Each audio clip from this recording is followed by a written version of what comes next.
Thank you very much, James, and good morning, everyone. Thank you so much for being here. Trust you had a good night of sleep and some rest and appropriate breakfast, or enjoyed your fasting, whatever your decision was. But again, it's really good to be with you all, and thank you for making the time to come to this seminar on biblical perspective on dating and sexuality. And oh, sorry, I got the topic wrong.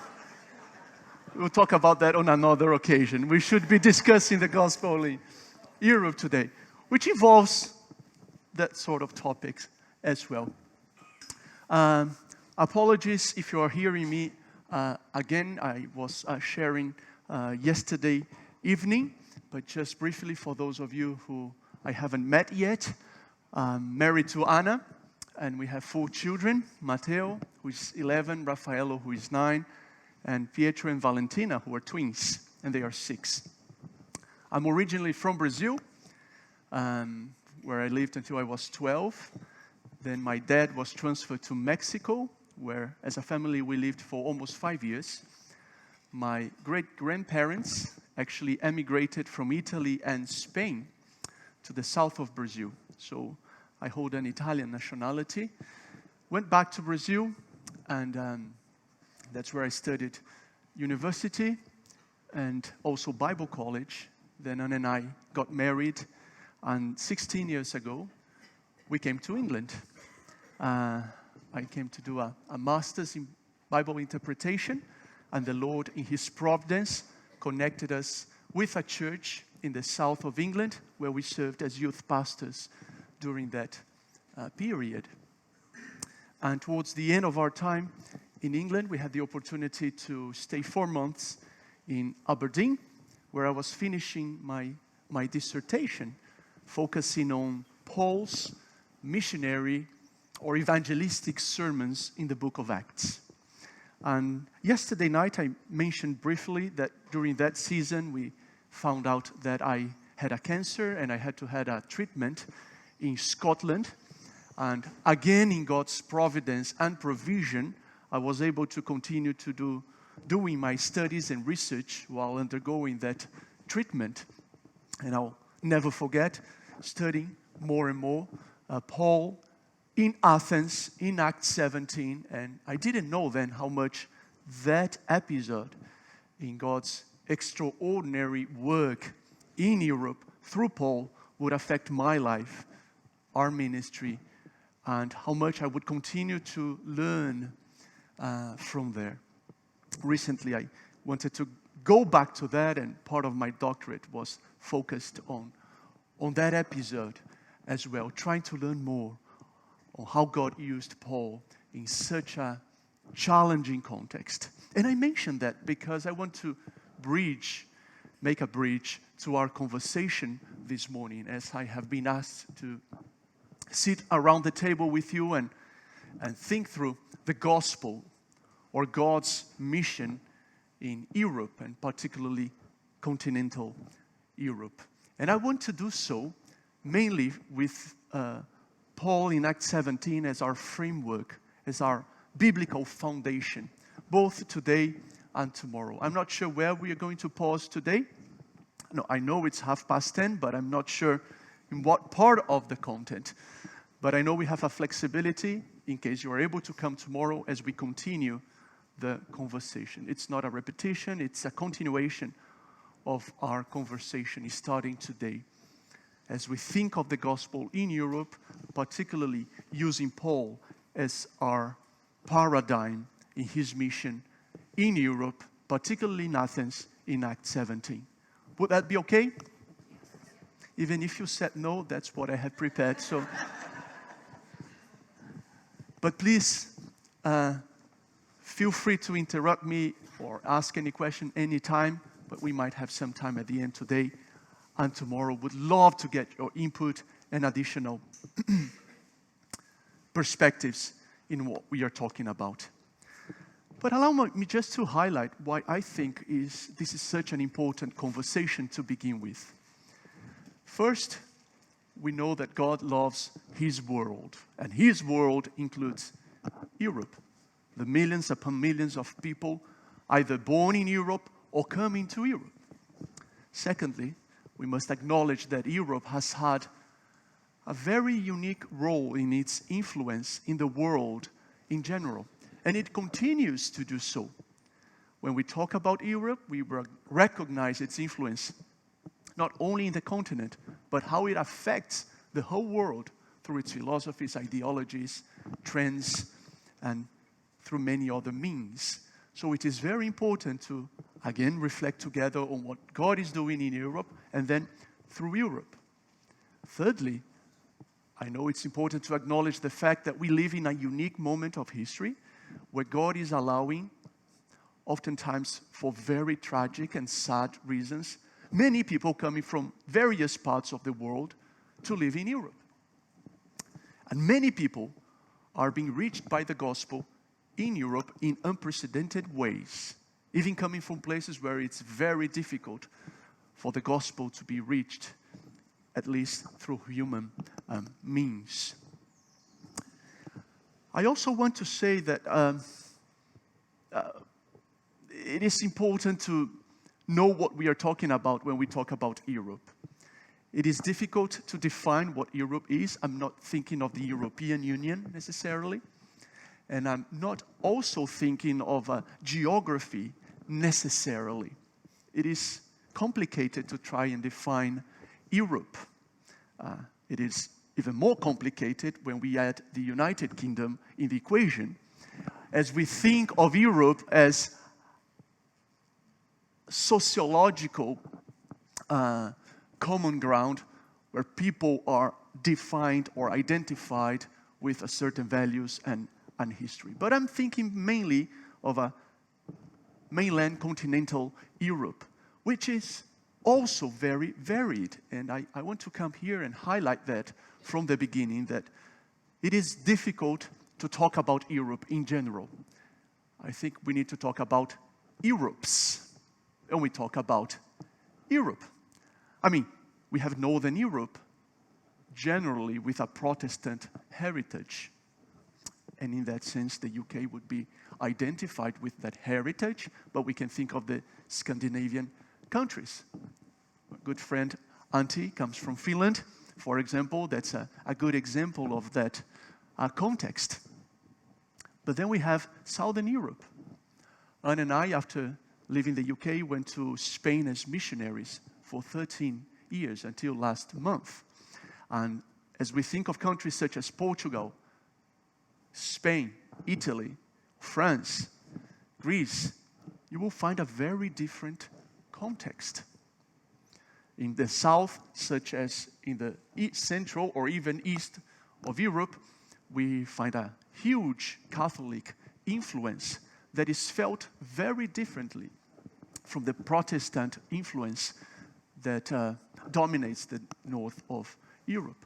And then again, we can think of the west or the central parts and the Orthodox influence mainly in Eastern Europe. So history and politics, but of course religion, has played a significant role in the definition and our understanding of Europe. I've had a particular interest in not only living in Europe for these 16 years, but seeking to understand more and more the continent and how God is at work. But we come to the realization that, once again, we should not be generalizing. We need to be thinking of the various Europes within Europe, but then even the different countries, and then the towns and the cities. So it is a complicated conversation, but we seek to find common ground that brings us to a greater understanding of what God is doing in such a unique, strategic, and needed continent. It is also an important conversation as we realize the richness of God's activity in Europe and through Europe, but also realize that, yeah, God continues to be at work in impressive ways throughout Europe, but also that Europe, as I briefly mentioned yesterday, is the continent where the church is growing the least in our days. And missions and global missions has changed so much recently that we now talk about a polycentric mission. It used to be from the Northern Hemisphere, places like the UK or Germany and North America, to the world where the missionary force was coming out from. We now know it's happening from everywhere to everywhere. And particularly the global south is being used by God in terms of numbers and even influence of the people that are going out of their countries or initiatives that are taking place. However, and another parenthesis, I hope when we talk about mission, we understand mission and the gospel in Europe and this conversation much broader than the missionary work in the traditional term of the missionary work. This is a conversation for all Christians, as we understand that every Christian is a human being on a mission. Whether you're a doctor, a lawyer, moms, dads, teachers, retired, it's a conversation for all of us. But we do realize that the situation in various ways is not as we would like it to be in Europe. Recently, Newsweek had a headline saying that Christianity is a dying religion for millennials in Europe. I'm sure you have not felt that among the young people and young adults in your own context. But many others have. Particularly Western Europe, in the 1900s, 99% of people would describe themselves as Christians. By 2010, that went to 69% of people who described themselves as Christians. That is another parenthesis, but I will need to be going back to it, as I think it's such a key conversation in Europe. People who will describe themselves as Christians and people who are actually Christians. And many statistics are actually very distorted as they reveal places such as Spain or Portugal or Greece as mostly Christian places. If our survey are just asking people if they feel or they think they are Christians, is one thing. If they are truly then Christians or even believing the existence of God, that's another thing. In Spain, for example, you will find many people who you will say, are you a Christian? Yes, I am. Do you believe in God? No, I don't. But why are you Christian? Because I'm a Spaniard. Why are you a Christian, Orthodox Christian? Because I'm a Greek. So that sort of conversation is important to be realized as we talk about Europe. And when we think of it from a global perspective, just over 100 years ago, 66% of Christians in the world were found in this continent, Europe. 1.4 in sub-Saharan Africa, for example, and 27% in the Americas. Just recently, and the trend has continued in that direction, you will find 25% of the Christians in Europe. Almost the same proportion in sub-Saharan Africa, where the church is growing the most. 30, 40 times more in Africa, Latin America, Asia, where of course we find places with tremendous need in comparison to Europe. You can see that in a different way as we consider the Christian distribution by continent in a spectrum of 50 years between 70 and 2020. And you can appreciate, I presume, the growth in some places and the decrease of percentage of all Christians in Europe.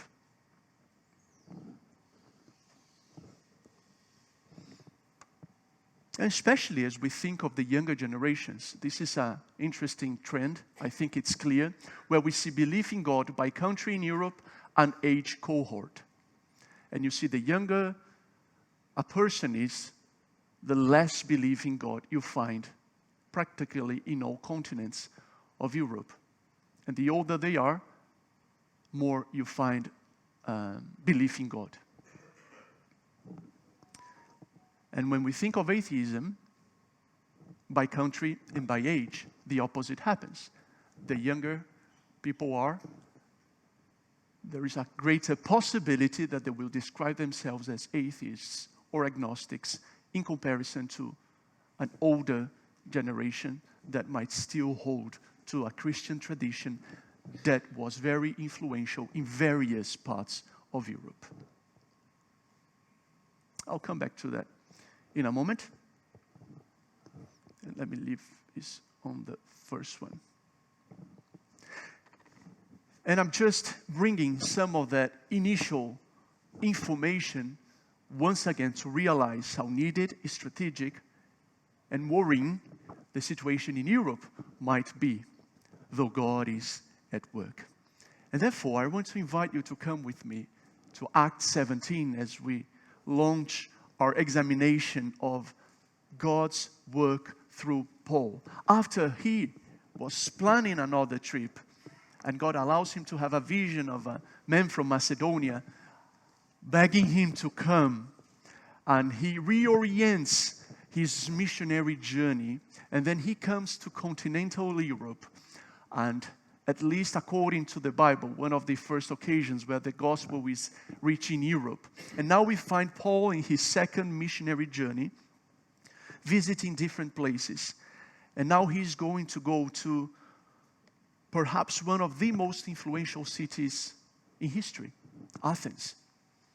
And he's going to be taking the gospel to a context which I think in many ways is very similar to various contexts we experience in Europe today. And I think there is a lot we can learn from Paul as he's spreading the gospel in Europe in Acts 17 according to Dr. Luke, and make several comparisons and applications both today and tomorrow from Acts 17. So if you want to open your printed Bible or your app in Acts 17, we'll pick up the text in verse 16.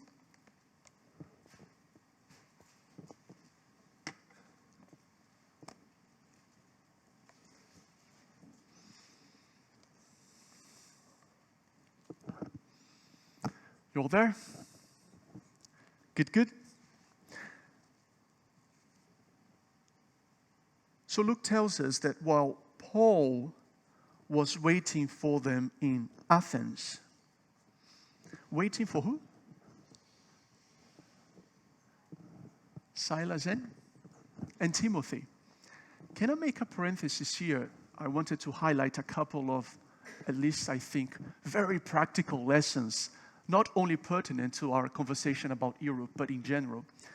Paul was serving God in a multi-generational team. This is very interesting. He was traveling with Silas and Timothy. We don't know how old Silas was, but Timothy was a younger leader. They were traveling together in their mission in Europe. How challenging I find the fact that Paul had someone who was younger with him, and probably Silas on another age, and he was doing what he was doing with a multi-generational team. And particularly as we highlight the situation among young people and young adults, I often challenged by the question, who are the Timothys or who are the Silas I am serving with? What is the age of the team you are serving with? And particularly the age of those making important decisions in our local churches and organizations and ministries and seminaries. What could happen if we are very intentional in bringing people from different generations to sit around the table, giving them responsibilities and authorities, teaching them, learning from each other as we sit around the table and appreciate what different generations can bring to our conversation. I remember, by the way, going to a jazz concert in Granada with Anna and the kids. It was a really good concert and it was free, so ideal. And as you may know, in the jazz culture, you have generally 4 or 5 musicians who play together and generally from different generations. So you will have a more experienced musician playing with a less and younger musician. And all of them will have the chance to improvise at some point. And the richness of the music that is produced also comes from the different generations and the possibility given to everyone to improvise while they play together. What I think, helpful imagery to think of Paul's team and perhaps our teams as we play together and give each other the chance to improvise. Whether you are learning, whether you're having more experience, and we hear the different voices giving input to whatever decisions we are making. But I close that parenthesis to say Paul was waiting for them in Athens. He was, Luke says, greatly distressed to see that the city was full of idols. Before moving on, can I pause here as well and note with you that Luke is using a very interesting Greek word to describe how Paul felt before the idolatry he was seeing in Europe at that moment. The word that Luke is using is the same word that the Septuagint, the Greek translation of the Old Testament, uses to describe what God felt about the idolatry of his people, of Israel. God was distressed. Something was felt within God that caused a reaction because of the idolatry of his people. And Luke chooses to use the same word to describe how Paul felt about the idolatry of Athens. And I wonder, my dear sisters and brothers, is whether this is a necessary place to be going back, not only when we talk about Europe, but our towns and cities and communities and the world in general. What do we feel when we think of this? What do we feel when we read the news or when we watch the news?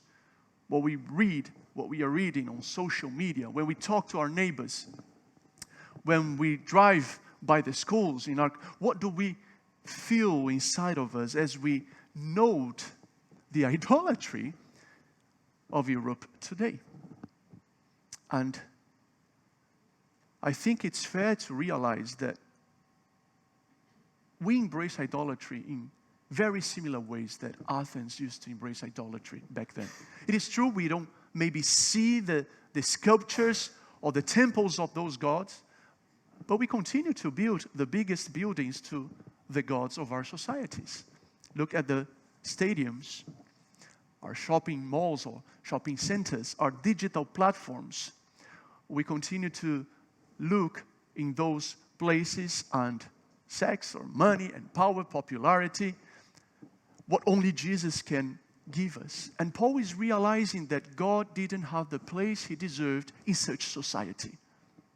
And before thinking of data, strategies, he experienced something that we believe came from the Lord. He was distressed. Something happened inside that I think motivated him in his mission and in his prayer and all that he's going to experience in his mission in Athens. Would this be a moment in life where I, or perhaps you, need to go back to that point and say, Lord, bring me back to my first love for you, but for those who don't know you in Europe today. Move me, distress me, because you are not being acknowledged as Lord in my society or in Europe in general as you need to be. Give me a holy zeal for the glory of your name that motivates me and us as a ministry, as a church, as a family to go, to pray, to give, because we realize that you are not being acknowledged as the Lord of that society. And as Paul reaches Europe, and particularly Athens, he is distressed, as God was, in seeing the situation he was seeing. What do we feel? Some of you may be thinking, well, you probably need about 2 weeks to end the passage. If you continue to pause every 2 words, I'll go quicker, I promise. So he was greatly distressed to see. We need to pause here. I'm joking. Now let's go. To see that the city was full of idols. So he reasoned in the synagogue with both Jews and God-fearing Greeks, as well as in the marketplace, day by day, with those who happened to be there. A group of Epicurean and Stoic philosophers began to debate with him. Some of them asked, "What is this babbler trying to say?" Others remarked, "He seems to be advocating foreign gods." They said this because Paul was preaching the good news about Jesus and the resurrection. Then they took him and brought him to a meeting of the Areopagus, where they said to him, "May we know what this new teaching is that you are presenting? You are bringing some strange ideas to our ears, and we would like to know what they mean." All the Athenians and the foreigners who lived there spent their time doing nothing but talking about and listening to the latest ideas. Luke remarks. We will pause there before we learn from Paul preaching at the Areopagus. Because, my friends, I think we have a great lesson to learn as we observe Paul's arrival in Athens, going to Europe with a multicultural and multi-generational team, feeling profoundly distressed, but now being very intentional about learning the context he wanted to reach. Paul in Athens, and particularly his discourse, is a masterclass on contextualization. And for an effective, faithful mission in Europe, of course, we need to contextualize our mission, our approach, the presentation of the gospel. But to do that, we need to learn the context. And note, for example, the words that Luke is using to portray Paul's arrival in Athens. He reasoned in the synagogue, we read, with both Jews and God-fearing Greeks, as well as in the marketplace, day by day, with those who happened to be there. 17:17. The Greek word translated as reasoned is dialego. And it means to dispute, to reason, to discuss, or to argue. And generally involves a two-way communication with the aim of convincing the other part. It is not preaching. It is talking and listening, discussing, dialoguing. And Luke uses the imperfect form of the verb dialego and adds that the apostle did so when? Day by day. So once Paul arrives in Athens, he travels around Athens. And he's dialoguing with people. And he's having coffee with people. And he's discussing with both those who feared God in the synagogue, but also in a marketplace. Reaching, talking to, getting in touch with various segments of society. He was doing what John Stott later described as double listening. That is, listening to the Word of God with one ear, but listening to the world of God with the other. Listening to the revelation of God, but also to the culture that we are called to serve, and then building the appropriate bridge. It is interesting to realize that Paul was only invited to preach later on at the Areopagus because first, for a period of time, he spent time listening, dialoguing, reasoning in the synagogue and in the marketplace. I was in Athens back in April, and it's quite interesting, maybe some of you have been there, to realize the geography of where the Areopagus was and where the Agora and the marketplace was. And to think that Paul was first spending some time there talking to people where people were, to then being invited to go to the other side, to the Areopagus, to actually proclaim and share the message he had. I am reminded of a seminary professor I had in Brazil. He was originally from Rio de Janeiro, a place in the south of Brazil. The beaches there are not as nice as the British beaches, but anyhow, it's a nice place to visit. And he once told us that he used to drive daily past a sign that said, "Jesus is the answer." But one day, as he was driving by, he noticed that someone had written on top of the sign with graffiti, "But what is the question?" Paul had the answers, and we trust, hopefully with humility, but with convictions, that we know the truth. But do we know the questions of the people we want to reach? And particularly in Europe today, and in the different Europes within Europe, and in our different cities and towns, and spheres of society, what are the questions? And again, I hope I'm not being too repetitive, but I want to emphasize the fact that Paul was being extremely intentional. He was learning the questions in a new culture, in the European culture. And though some of you were born in the same place you are living, I'm sure you can see how different that place is. And how much, if we're talking again about Europe, Europe has changed. And how much the younger generations and millennials or Gen Z or now Gen Alpha are quite different in their worldview, in their approach to so many things in life. And we need to therefore approach life from a missionary perspective. I remember when Anna and I moved to Spain just over 13 years ago, and I had the opportunity to speak at a conference a month after we arrived in Spain. During a moment of worship, I sensed the Lord was impressing on my heart and mind two thoughts. First, as if He was saying to me, I want you to love Spain, love the Spaniards. And secondly, I want you to become one of them. Now, this is very obvious.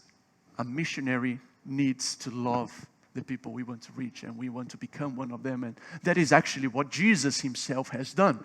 He loved us, and He became one of us. As we will see later, God Himself contextualized. But it was important to me to realize, once again, that in order to reach a culture, I need to learn the questions. And though I had lived in Mexico, I had to adapt my accent. In Mexico, we would say gracias. In Spain, you say gracias. The C or the Z goes. Can you say that? Gracias. You can, because English, with the TH, we don't have that sound in Portuguese, for example. Anyhow, it's an adaptation. But I need to be intentional as I learn the culture. And with humility, I come and I hear. And I think we need so much humility in our approach to mission, don't we? Yes, we bring answers, but do we know the questions? And Paul was learning. Note again how the text is intentional. Still awake? Yeah? Thank you. 17:16, but Paul saw the city, is the verb used. He saw Athens. Then, verse 23, he walked around the city. Verse 23 again, verb, he looked carefully at the Athenians' objects of worship. Then, in 28, we'll come back to this, he quoted Greek poets. So Luke seems to be very intentional in describing to us Paul's intentionality in double listening. He was walking around the city. He was seeing the city. He was asking the question. And he was dialoguing with people on a daily basis, both in the religious space and the secular space, on the marketplace, learning the questions. And we know he learned because when he gives what can be described as the second most influential and the second most studied speech in history, probably the first being Jesus' speech, the Sermon on the Mount. You see Paul quoting Greek poets. He knew what they were reading. He knew what they were listening to. He knew what Netflix series they were watching. He knew what trends on TikTok were affecting the culture. He knew the questions. And he then builds the bridge. What are the questions in Europe today? And we can spend a long time talking about that, but I want to challenge us to be thinking locally as well. And the networks we have and the people we want to reach, what would it mean for me to listen to them? And a good example of contextualization in the speech, for example, is found in verse 28. The apostle proclaims that in God we live and move and have our being. Are you familiar with that text? What a beautiful truth. But did you know this is actually a quotation from a poem attributed to Epidamenes the Cretan? When I'm reading the poem, the Greek poem now, he says, "They fashioned a tomb for thee, O holy and high one. The Cretans always liars, evil beasts, idle bellies. But thou art not dead. Thou livest and abidest forever. For in thee we live and move and have our being." Zeus. He wrote a poem to Zeus, the main Greek god. What is Paul doing then? Do you know how many times Paul quotes the Old Testament in his speech in Athens? None. Though I have to say, his speech is solid, built on Old Testament truths. But he contextualizes the way he proclaims truth. And he will quote at least twice Greek poets. What is he doing here? He's taking their truth and saying, this is truth not about Zeus, it is true about the unknown God I am proclaiming to you. We'll come back to this, but just as an example. Another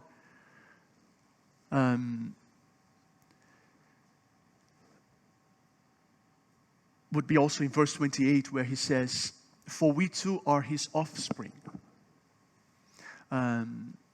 Paul is doing the same with Aratus, which is an author of another Greek quotation, other Greek poem.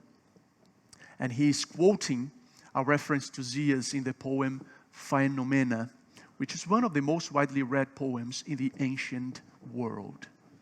Again, Paul is quoting him. He learned the culture, knew their literature, and he's now building a bridge. It's no surprise that Dean Fleming says that this is one of the most instructive case studies in New Testament contextualization, meaning Paul's sermon in Athens.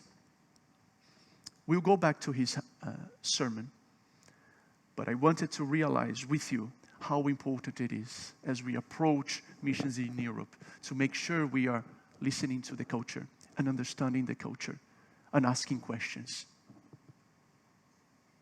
which might be different from the questions people were asking 10 years ago. Some are the same, for sure. We are humans. But depending where you are in Europe, the questions will be different. Just as an example, Anne and I lived in the metropolitan region of Granada, one of the main university cities in southern Spain, but actually in Europe, in the number of students. The University of Granada has almost 70,000 students. Less than 100 are Protestant or evangelical Christians. And we lived in the metropolitan region in a town called Cuyarvega, with about 7,000 people. And either Cuyarvega or a few neighboring towns don't have evangelical churches, Protestant churches. There was one by a group of people from a specific country, serving people only from that specific country. And the word in Spanish for pastor is the same as shepherd. So if I were to say to someone, I'm a pastor, they think, first of all, I am someone looking after sheep. That's the first cultural notion they have. Because for so many, I can't, help me out here. How can you be a young man, not too young, but married, and you moved from somewhere else, and you're like a lead, a Christian? There is no framework for that. And in the whole of our children's schools, maybe we were the only one, or perhaps another family, who were evangelicals or Protestant. So the questions might be different. To a country that experienced Catholicism in a way that is very different from the Catholicism you have experienced in the UK, for example. And even the traditions and how the dictatorship of Franco for so many decades associated oftentimes with the Catholic Church produced something in the society that causes some unique questions that if I move from the Netherlands to Spain, though I'm still in Europe, the questions will be different. And I'm sure we can multiply this by 1,000 times, making the point, we need to learn the questions. But broadly, before we land the plane, at least this morning, and as we are learning our context, it is true that we live in a highly technological and materialistic and scientific world, and particularly Europe. But interestingly, it is also open to the transcendent, to the mystical, and even to the reality of God in many of its contexts. And perhaps what I've just said seems contradictory, but it is where we find ourselves as a society in Europe. And let me just take a moment to describe this further. And with its point of reference in the well-known assertion of the philosopher Nietzsche in the 19th century that God is dead, the secular view, which excludes God from life, preached that scientific progress would create advanced societies in which God and religion would be unnecessary and consequently disappear from the public sphere. And we know that European thinkers of the 19th century, such as Weber, Marx, Freud, embraced this view. There is progress, science, technology, we will need God less. And the future holds what? Secular societies in Europe. And it seems to be the trend and what we see. Eduardo Bericat is a Spanish sociologist and professor at the University of Seville. Not as good as the University of Granada, but I won't go there. And he observed the following, and allow me to quote Eduardo in English. He says, the history of Europe is closely linked to a project of cultural modernity that considered both institutional religion and personal religion a vestige of bygone eras. Thus, since its inception, modern progress has progressed in parallel with a process of intense secularization, which has made Europe the most secular society on the planet. Now, it was thought that the more scientific progress we had, the more secularized we would be. And this way of thinking is known today as classical theory of secularization. Okay? Now, this is very revealing. There seems today to be a general agreement among sociologists and philosophers in Europe that the classical theories of secularization were not correct. Let me quote some of them to you. Peter Berger, who was one of the most renowned sociologists in recent times, recognized that the global secularization of the world that he and others of his time advocated was flawed. Berger even edited the book called The Desecularization of the World. In that book, Berger claims that the notion that we live in a secularized world is false. The world today, he says, with a few exceptions, and parts of Europe can be included in that exception, is, he says, furiously religious as it has ever been, and in some places, more than ever. Another Spanish philosopher, Diego Bermejo, wrote, "The survival of religion in modern societies forces philosophy to rethink the classical theory of secularization and its fundamental equation. Rationalization equals modernization, which equals secularization, which equals decline of religion."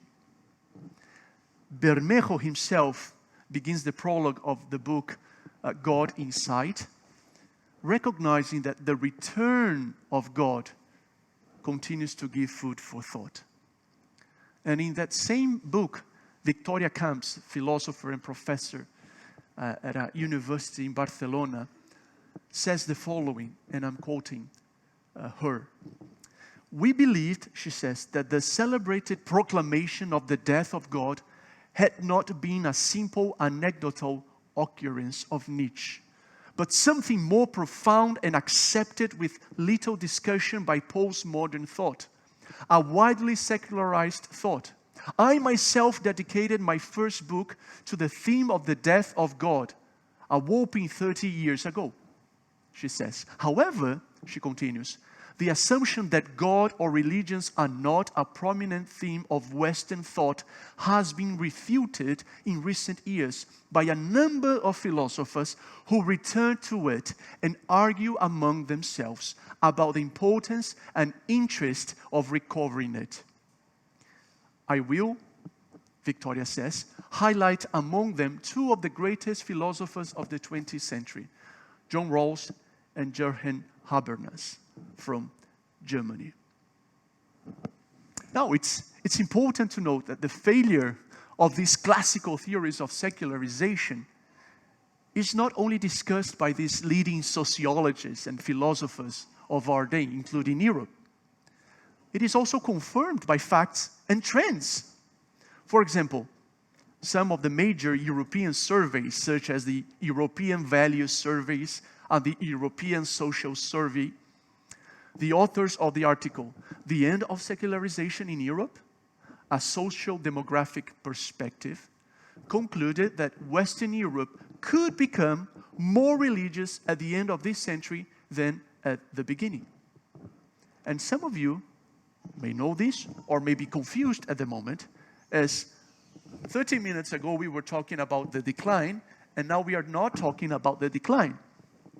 We live in a unique moment in the world history, including Europe. Some describe our days as post-secular days, post-secularization. Well-known Canadian sociologist Taylor is one of the people who describe this way of approaching life with the term post-secularization. What does it mean? Please listen to me. Secularization continues to grow. Various segments of the European society are more secularized than they were before. At the same time, however, religions are growing as well. And the fact that both are growing at the same time is unprecedented. It's the post-secular. The world is not only becoming more secular, it is also becoming more religious in many ways. However, this is important to stress. When we talk about the growth of religion, we are not talking about the growth necessarily of our local churches or traditional religion. Yes, we are talking about a quest for the transcendent. we are talking about a selfie religion, where I will take some from your Baptist church, but I will take some from the Buddhist center in town, and I will take some from New Age, and I will combine that and make my own selfie religious experience. But it's clear by these studies and even by experience that there is a growing openness to the spiritual, to a realization that secularization has not offered what we wanted. There is a general sense, certainly in Europe, I presume you feel that in the UK and in other parts of the world, of disappointment. Disenchantment is one of the descriptions, particularly of younger generations. And if I might put it like this, that strong naturalist atheism that even people like Richard Dawkins from the UK and others proclaimed are not being embraced by many in our days.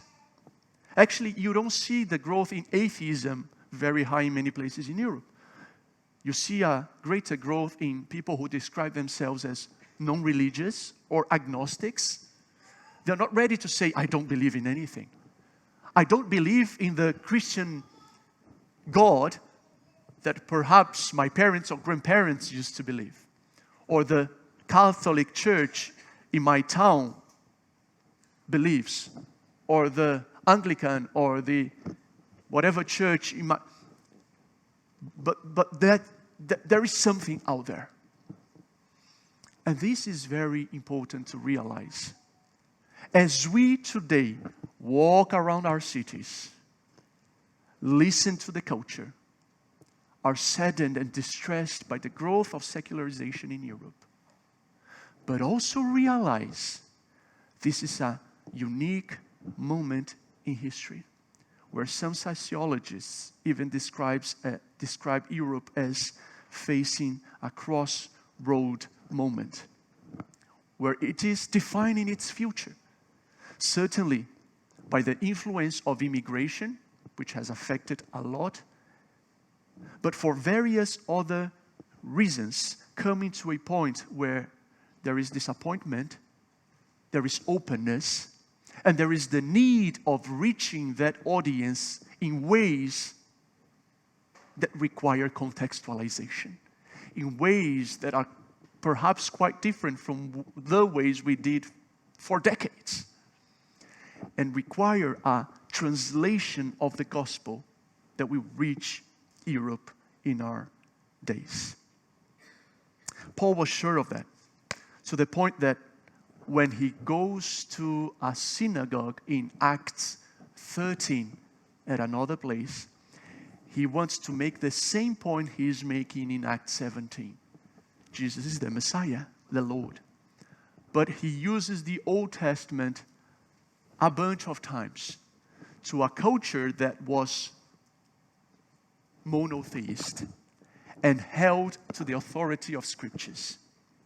And therefore, having that basis, he was making the point, you see, our Torah is pointing to the Messiah. He is Jesus.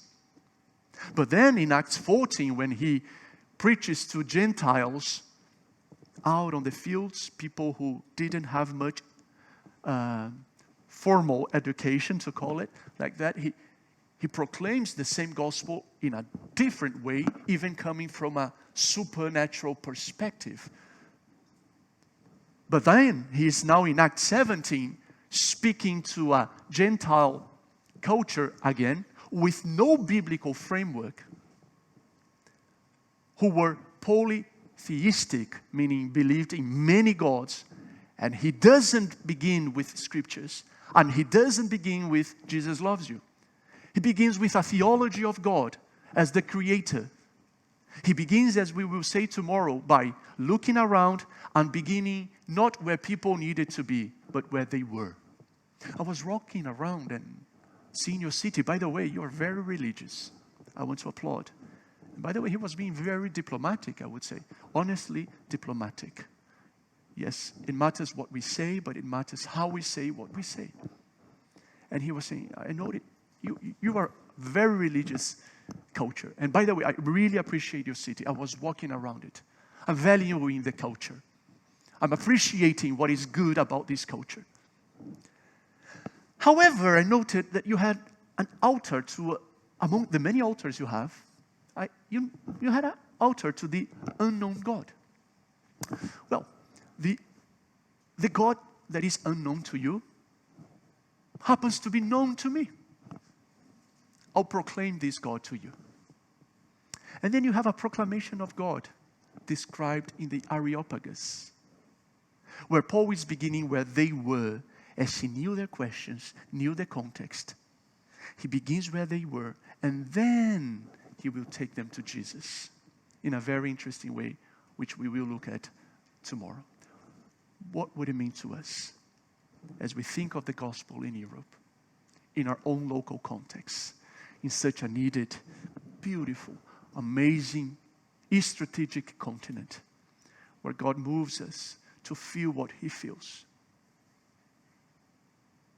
and then to learn, to hear, to dialogue, to appreciate, to read, to ask, as we double listen and seek to be faithful in our generation, to respond as Paul was doing in different ways with the same gospel, but in different approaches, as we acknowledge this is a unique context and culture to which we are called to serve.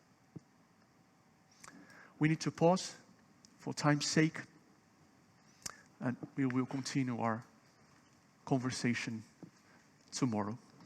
And very happy to continue dialoguing, or for you to bring some comments, disagreements, or questions tomorrow. Thank you very much for your attention.